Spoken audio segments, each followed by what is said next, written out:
A game I've been really excited about is Fort Solis. This is a title, guys, that is going to rapidly approaching us, and I'm really excited to go over everything that we know so far about this title and some of the new developments that we've been getting about this game and some of the things that we can maybe expect when this game releases to the world.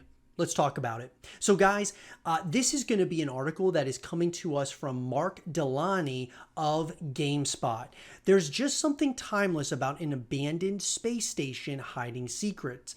It doesn't seem to matter how many times I've seen it. An abandoned, often eerily sterile space station set as the backdrop to a mystery always pulls me in with ease. Fort Solis, a sci-fi horror adventure game featuring an impressive voice cast, is the latest in a long lineage of stories set in such environments. I'm eager to unravel the mystery set on its Martian base.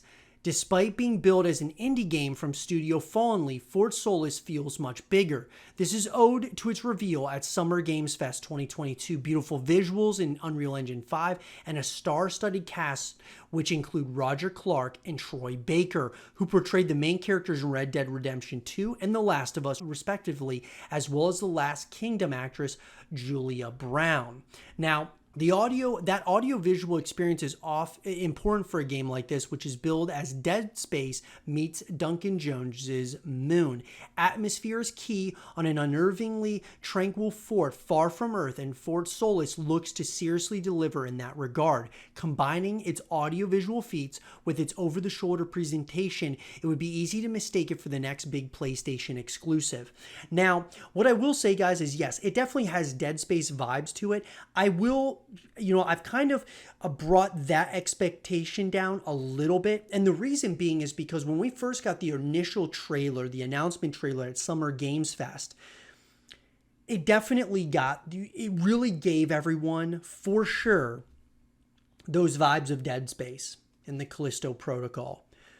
But after they've been showing more and more game footage and more screenshots to, like I said, just footage in general, it's seeming more of a game where it's kind of a slow building, slow burn type of style game in terms of it takes time to build. You're more so than anything, it's somewhat of a mystery. You're exploring a number of different places, and as you're unveiling things and figuring out different clues as you're going throughout the game, it starts getting scarier and scarier.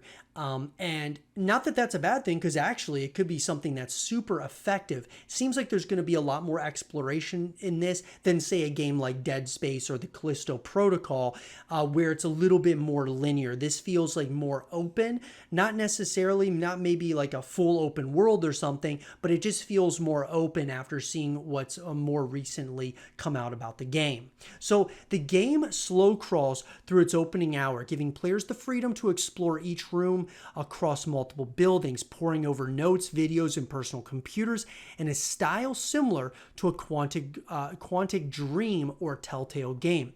Just as the setting is so familiar to horror or sci-fi fans, these very video gamey interactions are nothing new, but the sense of place is strong, and I find myself not wanting to miss a single item that might build out more of the world. A cold stillness envelops the place, only interrupted by robotic voices around the facility or the early wisecracks of Leary and his colleague Jessica Appleton via walkie-talkie. Leary's walking piece is almost comically slow, to the extent that I expect some players to complain of a lack of sprint or at least a jog button. It feels as though the team wants to ensure the story unfolds at its intended and cinematic pace, so players are prevented from speed running through the corridors and skipping over dialogue in a way that doesn't mesh with the tale being told. Instead, they'll need to find patience as the leisurely strolling protagonist cuts across the red planet.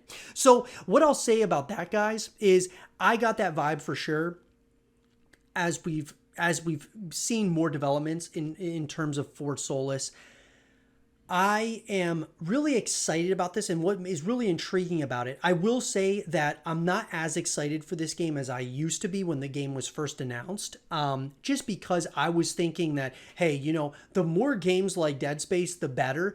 What I will say though is I am excited for a game like this to exist, where it's a little bit more slower paced, takes some time to build, more cinematic. I'm all for it. Even though it's not as high on my anticipation list because it's more exploration instead of like true horror from the very get-go. This could be one of those titles that slow burns, and as you're going through it, it gets scarier, scarier, scarier, and as we get to the very end, it's absolutely terrifying and leaves us on a huge cliffhanger for Fort Solis 2 or something of that nature. Maybe they'll wrap this up where it's just a one game, one hit wonder kind of thing.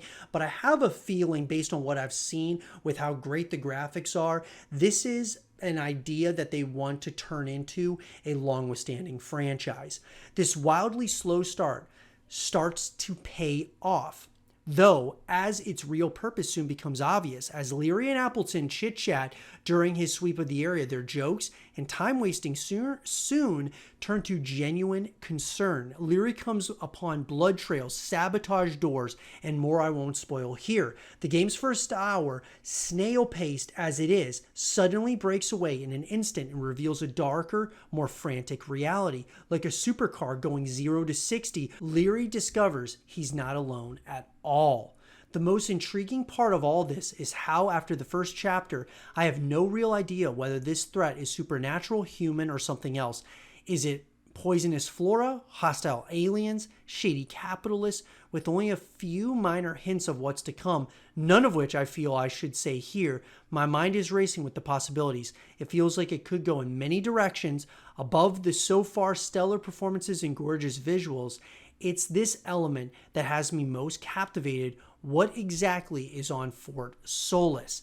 The creepily calm space station setting has been done more times than one can easily keep track of, but taking that foundation and building something special on top of it allows the likes of Moon, Alien, and 2001: A Space Odyssey to coexist as some of the setting's greatest accomplishments. I don't know what secrets are to be found on Fort Solis, but my hope is they will feel fresh following so many similar setups, and in any case, I can't wait to turn over every stone and find out for myself what secrets lay buried on Mars.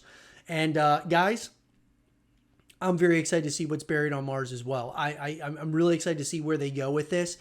It's not going to be very long until we get our hands on it. It comes out August 22nd. Let me know though, guys, what do you all think about Fort Solis up to this point in time? Are you excited about it? What are your thoughts? Are you buying it day one? Let me know what you guys think in the comment section down below. And for more Fort Solis content and videos, stay here with zrotv.